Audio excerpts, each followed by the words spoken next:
Okay, we're all ready. Can I welcome the panel to the stage? I think you're supposed to sit there, no? Okay. I'm going to go here. I'm going to go here. Do you have preferences? Yeah. Oh my God, we don't see anything. Yeah. There's a lot of people out there, right? Well, and it's bright. Yeah. I'm not going to do introductions, which is a bit rude of me. I'm going to let you introduce one another. Oh, I'm supposed to go first, aren't I? Hello, everyone. Thank you so much for being here. I am delighted to introduce our host today, Mark Surman, who is the Executive Director of the Mozilla Foundation for nearly, 9 years now? Something like Nearly that. a decade, who is responsible for throwing this party, bringing us all here today to talk about the open web, open communities, and our mutual responsibilities to each other. All right. Well, I'm going to introduce Brian Merkley. And also just as context, this big open thing where we are introducing each other is a 3-act play. We started this at Wikimedia in the summer where we also introduced each other, just so you understand the shtick has pedigree. And we will do it again at the Creative Commons Summit in Toronto next year, which Ryan will be hosting. Ryan, somebody who I've known for almost all of those 9 years, or probably even longer, started out in city politics, was at Mozilla as our Director of Strategy and Chief Operating Officer, and now runs Creative Commons, which is one of these 3 organizations that has been trying to build an open culture for a very long time now. So I will be introducing Katherine Maher, who is the Executive Director of the Wikimedia Foundation. She has been in this role since SNL in 2016, and was interim prior to that. Comes to the role with strong background in communications and activism and advocacy, and a big heart, and has done really wonderful things in support of the movement. Great. You're in charge now. I'm in charge, am I? So how do you define the structure of your organizations? And are you really kind of one movement, or are you 3 separate movements? Ryan looks like he's ready to answer this one. So the organizations are not the movement, would be my first answer, which is I think the people who contribute to Creative Commons or Wikipedia or Mozilla or any of the other open projects that aren't yet on this stage, they pick us because we share their values. And the reason we wanted to have this conversation is because we know that there is a Venn diagram of our shared values, and there are places where we think we could do more together to mobilize all of those people to collaborate. I go to MozFest. I've been to every single MozFest, but I also go to Wikimedia and go to other events. And I always wish that there was more continuity for the participants to recognize that they are often similar or the same people who move between these movements. And so my hope is that we start thinking about it kind of, I want to flip your question a bit and say that I want to actually think more about the people rather than the organizations. Yeah, I mean, I think of it as very much sort of a movable feast. Everywhere I go, they see the same people. And I've gotten into the habit of not saying goodbye to anyone, just sort of see you later or see you the next time. I feel very strongly, as Ryan does, that we are part of one large community. Wikimedia actually uses the language of a movement to describe Wikimedia. And I think that that's important for our context in the sense that it's aspirational, and it describes the fact that we're part of something that is global and has a vision and a mission that we're trying to achieve. But when I pause and take a step back, and I'm really reminded of this at MozFest, because MozFest is so excellent at bringing in such a diversity of folks on everything from the Internet of Things to sort of repairability, as we were just hearing about, to sort of civic hacking and open cities, that we're really part of a group of people who share a set of values around the way the world should operate. And that in and of itself is a movement. And we are just the organizations that sort of hold up various different pieces of the ceiling. So, I mean, I would agree with those and maybe extend it a little bit further and look at some of the challenges we face right now. Certainly the values and the people are at the core of it. And any good movement, that's what makes it, right? It is bigger than any of the people or any of the organizations involved. And, Greenpeace and the World Wildlife Fund and Earth First are all very different organizations. And I don't think anybody would question them calling themselves environmentalists. And I think, good movements often probably almost always have conflict in them. It's interesting, confused is one of the words that came up there. And I actually think it wouldn't be a real movement that hadn't meant anything to anyone if it wasn't. Certainly you look at the civil rights movement, or the environmental movement or anything. There are, they exist in as much to grapple as they do to project outwards. I mean, I will out myself as the son of a minister, and often we criticize ourselves when we talk about things like confusion of preaching to the converted or being inwardly focused. But one of the things that I watched, growing up in that context, that I left that religion, but is a lot of the energy actually is in the community talking to itself and being together and being strong. And that is as important as growing the movement. And so I think one of the important functions of movement organizations is to focus resources and to be a support for us to come together to grapple, to deal with our confusion, and to actually be strong. And so, that I think is, I see us, and I think you guys would probably agree, as in service to those people and those values as we grapple with what do they mean now. You've touched on it slightly, that you've got some personal shared history, but what kind of collaborations of the three organizations within the same wider movement done in the past, or what's kind of the shared history between these three? Clumsy. You can add that word. But I think ever since, I've probably been in this role, I've been in this 9 role longer than you guys. From very, very early on, I remember a meeting where Mozilla, Creative Commons, and Wikipedia got together saying, like, how do we do some joint campaigns, or how do we do joint fundraising? And joint fundraising always a great place to start. And there have been a number of other attempts at collaborating in the past that really there wasn't so much of a palpable purpose. And so I think we've always recognized with different leaders, even before I was in this role in Mozilla, that there's a common cause. But I think we have clumsily tried to figure out what to do about that common cause. But that might be different now, I don't know. That was a cue for Brian, who was about to say the times are different. The times have changed, Mark. Thanks for that handoff. I think all of us are feeling an urgency that the way that the world has been shifting, and I don't just mean the shifting political climate in the US, though all three of us work for US-based organizations.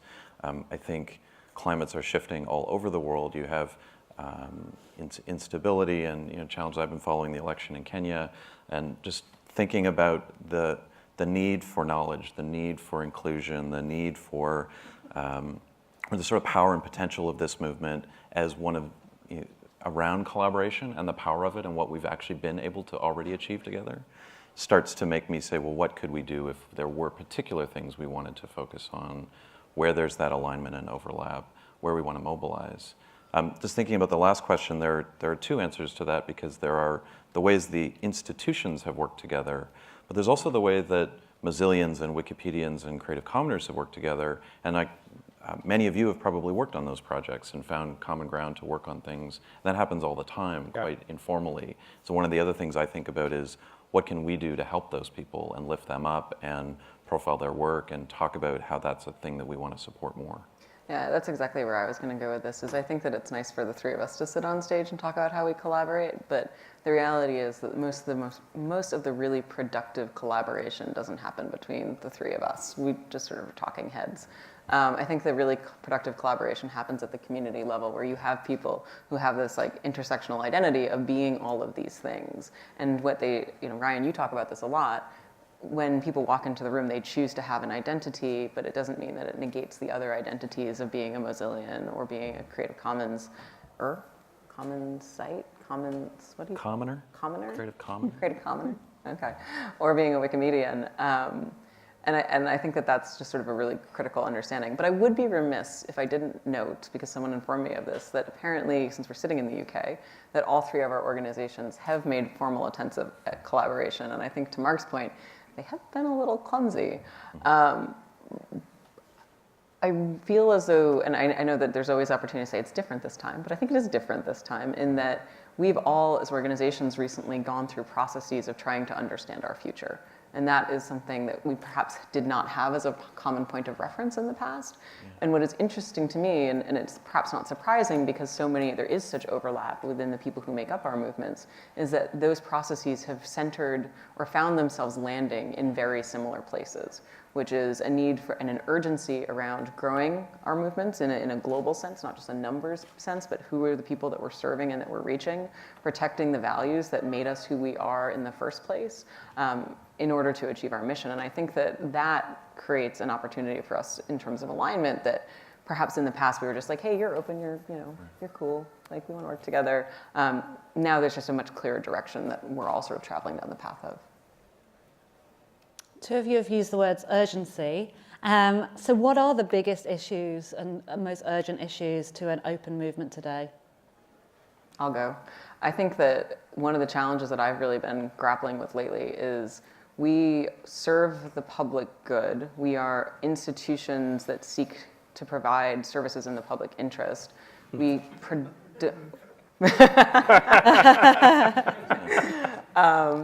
That too. We're institutions that seek to provide services in the public interest. We are public good institutions. The medium through which we do our work is not a public medium. It is a private infrastructure of the web. And that is something that gives me a great amount of, it's really hard to watch this, guys. It's very distracting. It's pretty funny, but it's pretty distracting. Is this idea that we are trying to do our work through a medium that we do not own, that is consolidated, and has zero accountability to the public that we seek to serve, and the values and sort of the objectives that we have within our respective organizations.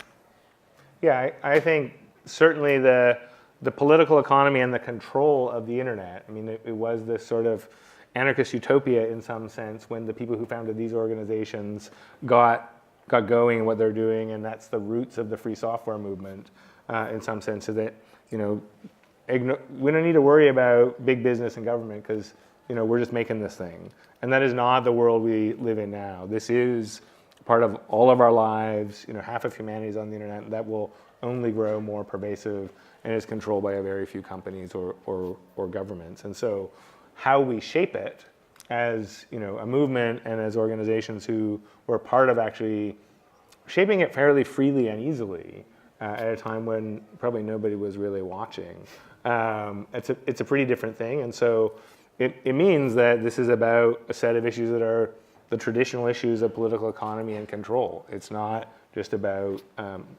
picking up a keyboard and making what we want. But that said, what I think is the strength of this group, these organizations, is there is a history of picking up a keyboard and making what you want. So I think not losing that, knowing that we actually can build a particular future, that's what MozFest is about.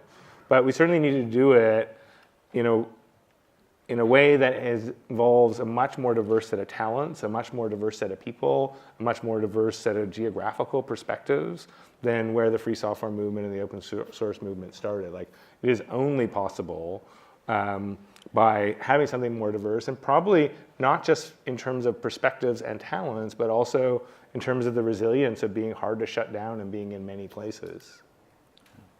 Ryan. Mitchell Baker often says that the internet is real life, and this perception that this is a thing that we are building, and we actually have the opportunity to shape this. This is our new society online, and I think that like I read that both as scary and as opportunity.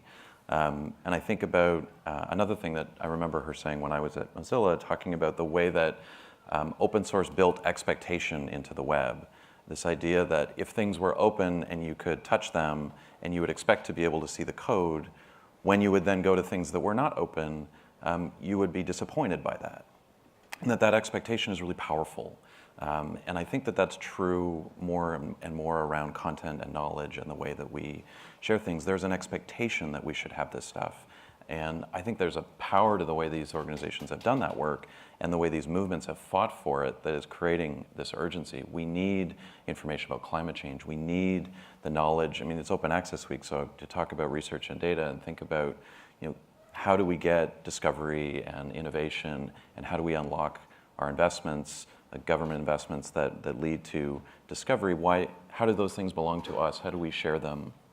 What can we do to unlock that? So I think, agree with all the points on the panel, and also say like this feels like an urgent moment where we will miss the chance to advance our kind of common cause if we don't rally around some opportunities in there. So I'm going to pick up with what you said, and I like the sort of expectation component of the way that the web was built, but I've been thinking a lot about the nostalgia that we bring to the web.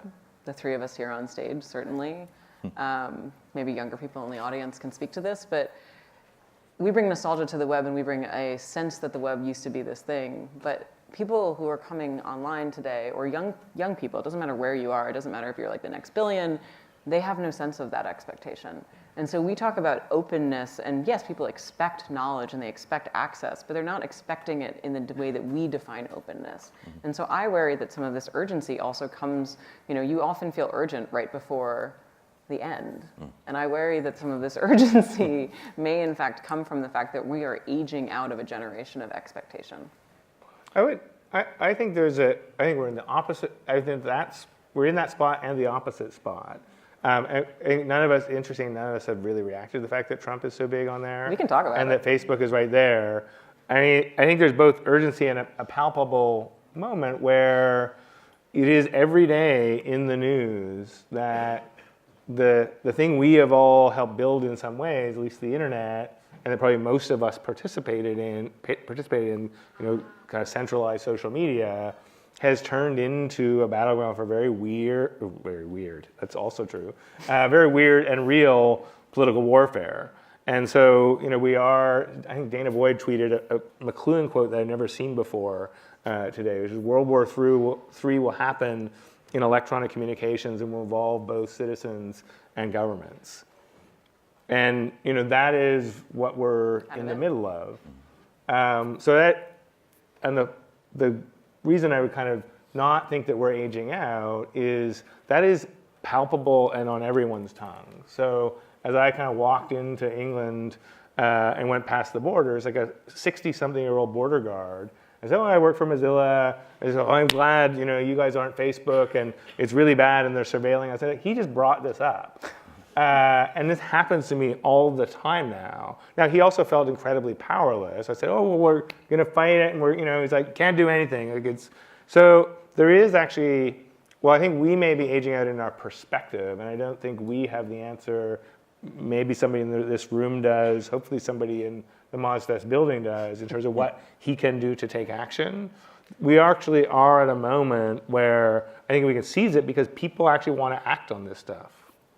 And if people are wanting to act on this stuff and these issues and the threat has changed, if you like, is it forcing any of you to, or encouraging any of you to rethink your missions and what you're about? Well, I think all of us have been thinking through the ways in which we need to relate to the world. So CC has just gone through a significant process to reevaluate the way our network works and built a strategy around that. The movement strategy for Wikipedia is in the endorsement phase right now. They've done tons and tons of work with their communities around doing that. Mozilla just published a kind of addendum to the manifesto to start to express some of these additional values and to have that conversation. So I think we're all pushing against these ideas. For our part, coming to terms that advocacy, activism, and the political nature of our work was part of our work, that we don't just make an obscure legal license that people count on for a certain kind of content sharing, that we're actually expressing a view of the world in the way it could and perhaps should be. The nature of whether or not Wikipedia is political or the work of openness is political, which will surprise no one that I think that it is and many others do, that's a shift. And to step squarely into that space, I think in some sense is pushed by this urgency because there's a need, I'd say, to act out more. That the things that we make that are valuable to the world don't necessarily speak for themselves, that we may have to go further than that if we want to have the outcomes we care about. So you've identified the issues, we've identified the issues. So how can we make the greatest impact in solving these issues? Well, I was going to answer the last question, so I'll segue into answering this one, which is, I think one of the challenges, part of the thing is, I don't think we have the answers of, so we mobilize this political force, we collectively, the movement, we use our audiences to be able to do that. What do we actually want to do right now? And there are some things like, yes, get more people to use more encryption and change their passwords all the time. There are things that are simple that we can ask people to do. But really, that is not going to stop Trump. And so one of the things actually to do right now is actually slow down a little bit as things speed up and deal with some of the dilemmas that we're facing politically and actually figure out what are some different outcomes we want. The one that I've been thinking a lot about and had a lot of conversations here is, we come from the open source movement very much believing in openness and free speech, right? The idea is this is a platform for people to express themselves, to innovate.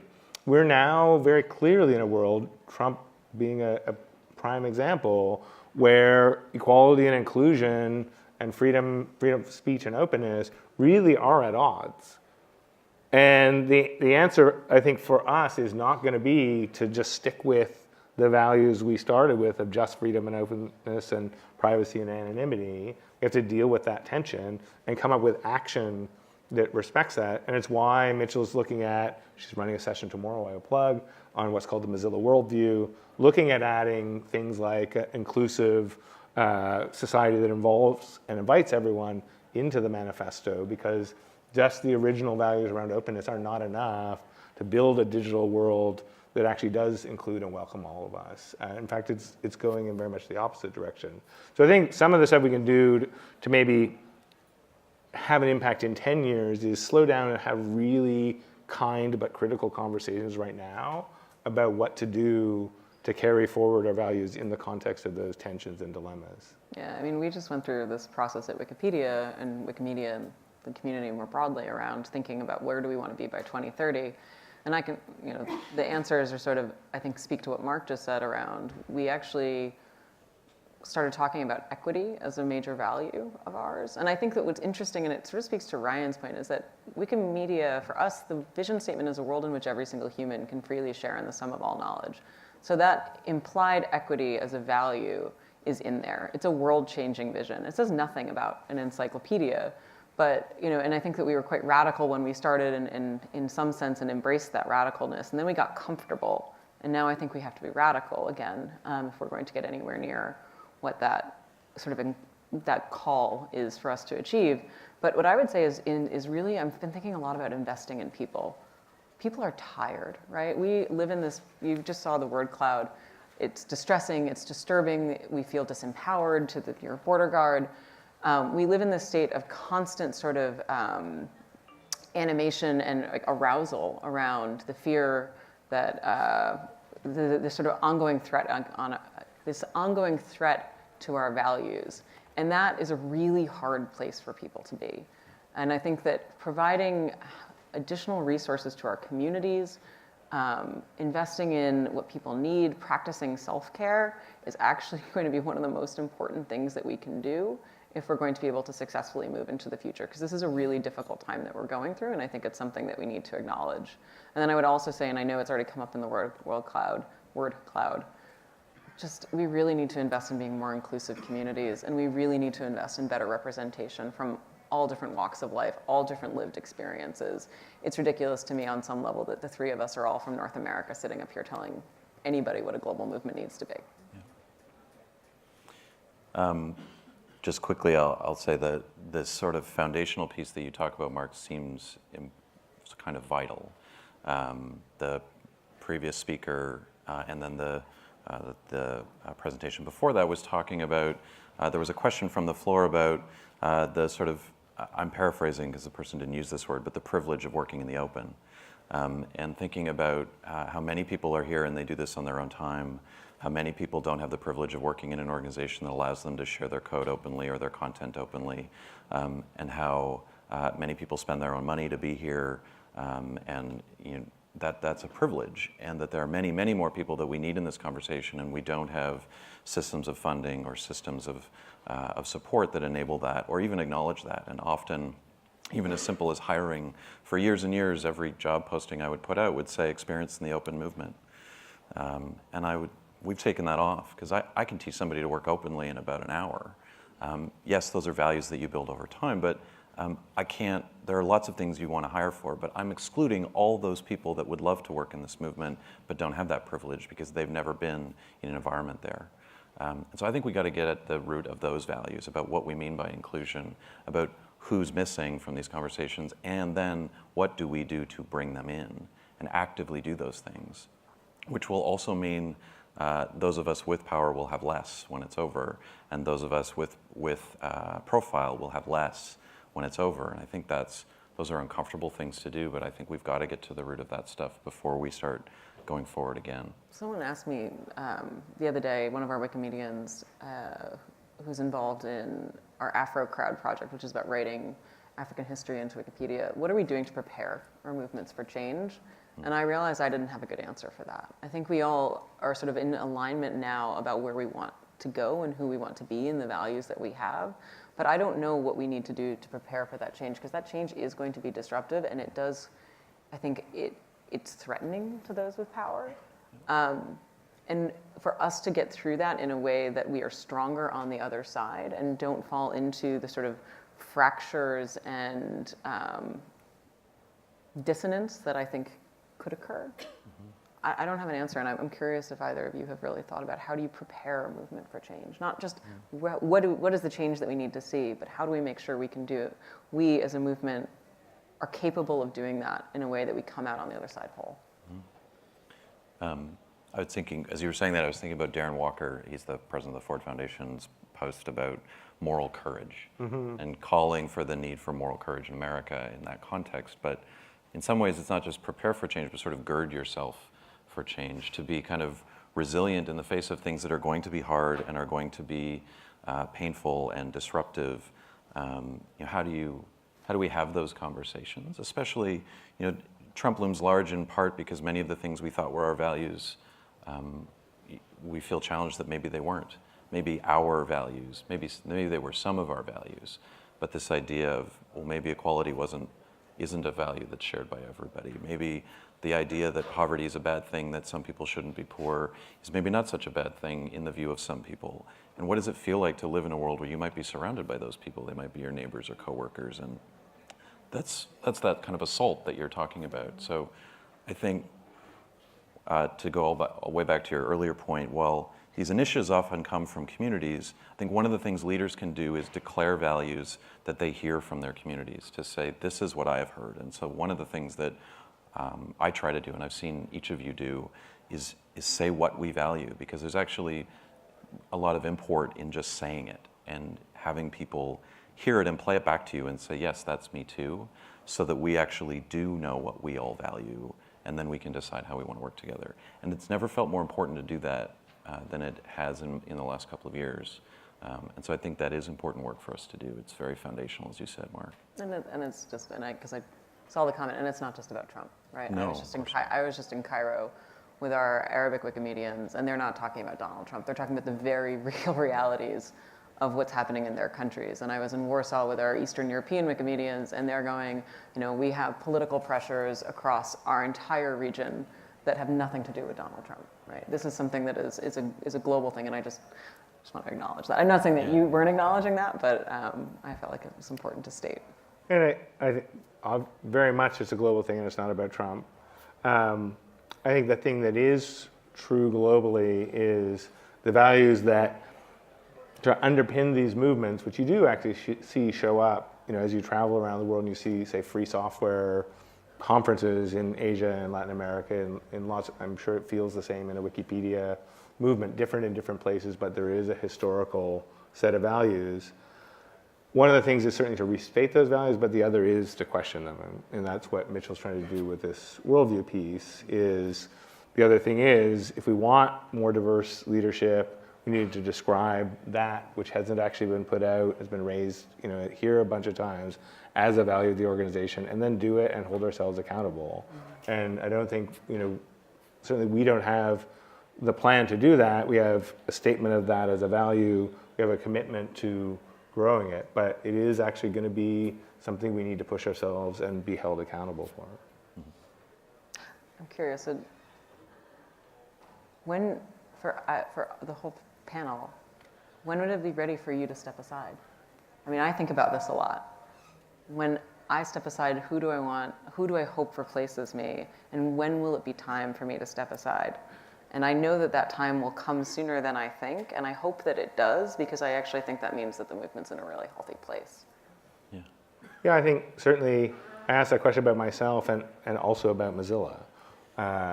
And that's a little bit about being the organizations who have been here for a long time. And so whether Mozilla evolves into something different or other things come up, certainly a big piece of it, looking at Mozilla's history and present, certainly it's not just, I think one piece is going to be as we have leaders in other parts of the world that have real decision-making power and real resources. So that's a big part of what we're focused on right now, is making sure that it isn't California that is at the center of this. I think you've got a deeper history in that, but California is part of the problem. And I think having and building and investing in leadership from a lot of different places is a key piece. And as that happens, that creates the space really to step back. I think that both of your organizations have done a really phenomenal job of that, stepping away from a centralized organization. And I look around for us, and I recognize that, no? Okay, well, from the outside, how about that? I'll give you that. We're working on it. Okay. I think about the fact that the sort of expression of when one person's remote, everyone's remote, that to me comes from a Mozilla perspective. I think for our organization, I look at us now and I go, gosh, we're more distributed than we are centralized. And how do we step into that as an opportunity space so that we can reduce the centricity of California as the problem while recognizing they're very real jurisdictional issues for us? Yeah. Yeah, I think planning for succession is something I've been thinking about more and more, and also not because I'm leaving, but because I want to imagine CC as a 20 or a 30 or a 50-year organization, which I'm not going to be here that long.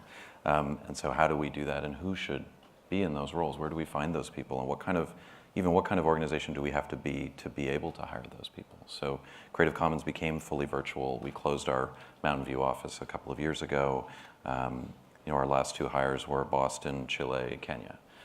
We've never had the capacity to hire that way before, and to send a message to our community and people who want to work with us that we can hire them wherever they are, and we know how to work that way. And it's been hard to learn that. We're certainly not there yet, but that seems to me foundational in making that kind of a shift. We're also trying to step aside and I think, for the Wikimedia Foundation, I've been thinking a lot about how does the foundation itself recognize that we are just one part of the puzzle and create more space for our affiliates and other organizations to have co-equal leadership.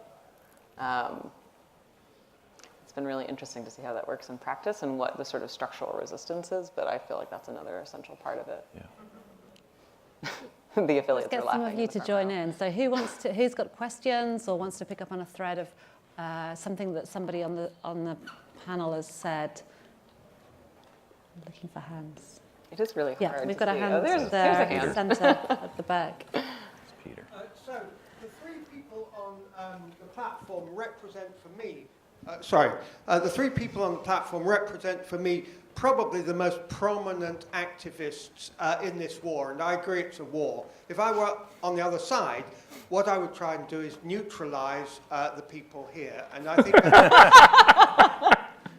well, I would, and it was done in the 1930s, and I have no doubt people are thinking of doing it at the moment. Who else is there in the fight? How do you bring together a wider community to act as, if you like, a single political focus, which is robust, to attack from the forces of darkness? I love you, PMR. I mean, I would actually say there's 1,500 of the most important activists on this issue in this building, and there are many, many tens of thousands of them around the world. I'm more optimistic possibly than you in that we can actually build something, but I think we do have to look at, there's a potential as we stand up more strongly, that we're not us, but all of us going to get a lot more pushback or worse. And one of the things I think is critical is that there is more leadership, more authority, more resources spread out in more different places. So I think decentralization of what this movement is, which will happen naturally on some level, but I think we also need to look at how we resource for it. I mean, it's a reason that investing in fellows and people who are kind of in lots of places around the world is key. It's the reason we're trying to create a stage for the set of people who you see on stage here. It's the reason that we really looked at a much broader scope of people in sessions here, is because it is about creating leadership everywhere, because frankly, it's the only way to not get shut down. Yeah, this idea of openness is a strategic imperative, not just a set of values. I mean, to your point, Peter, I think part of it is deciding that that's what we're doing. Like deciding that that this work is political, that we that sometimes it is a fight, and doing that intentionally. You know, there have been times in each of our orgs where we were just an encyclopedia, just a set of licenses, just a browser, and I think having that conversation has actually been part of the first part. And then the second piece for me is essential, is that we are only as powerful as we are together, that we are never the best funded, that we are not the most influential, that we don't have the best lobbyists or lawyers, that on just straight up might... We do have the best lobbyists. They're just not the best funded. Sorry, we don't have the most well-funded, influential lobbyists trying. Sorry, lobbyists, I didn't mean to knock you there. That's not what I meant. Third-rate lobbyists. We have delightful lobbyists. I didn't mean it that way. That in any room we are generally outgunned, other than intellect and passion, and that our greatest power is when we are all together. The hardest part of that is we have to all get together, and we haven't done that yet. And so the part of the reason we wanted to start this, why this thing we call the Big Open, which is a term we got from Nicole Eber, that we've sort of fallen for, is that we need to actually decide to do a thing together. That whatever that thing may be. And I think maybe that's a nice chance to plug the session that's tomorrow, which is for more of you and less of us to talk, to say, what should we do together? Where are the places where we can all march together? And in politics, we used to say to politicians, find a parade and stand in front of it. And so what is the parade that we want to build together that marches towards the kind of future we want, so that we can bring others to that movement? And if I may just add, I actually would welcome a little more attention, right? I would welcome a moment in which we're successful enough that we are under attack, because that means we're succeeding. One of the biggest frustrations that I think I have is that very often we're not even invited into the room, right? And so, if that means bring it on a little bit, I'm willing to take that. I think that actually means that that's an opportunity. If someone's yelling at you, that is an opportunity for you to share that message right back as to where you want to go and what you want to do. Great. Well, on that, I suggest that you do join the conversation, continue the conversation, the Big Open, tomorrow at 11. That's also at the same time that the discussions are starting again tomorrow morning. Don't forget the time change. But let's thank Mark, Katherine, and Ryan for this great conversation.